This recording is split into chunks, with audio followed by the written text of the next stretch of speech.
ভারতীয় নাগরিক এখানে বিধিসম্মতভাবে শপথ গ্রহণ করছি যে আমি লিঙ্গ বৈষম্য ও লিঙ্গ নির্বাচন যা বালিকাদের জন্ম ও বাঁচার পথে বাধা হয়ে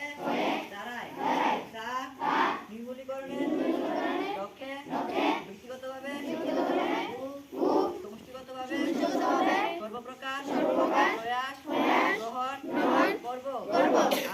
আমি কন্যা সন্তানের পড়াশোনার সক্ষম করতে এবং দেশের সম্মান ও সুশক্ত নাগরিক হওয়ার জন্য মেয়েদের জন্য ও ভালোবাসার সাথে তাদের লালন পালনের বিষয়টিও নিশ্চিত করতে প্রতিশ্রুতিবদ্ধ থাকব। আমি আমাদের দেশের মহিলা এবং পুরুষদের মধ্যে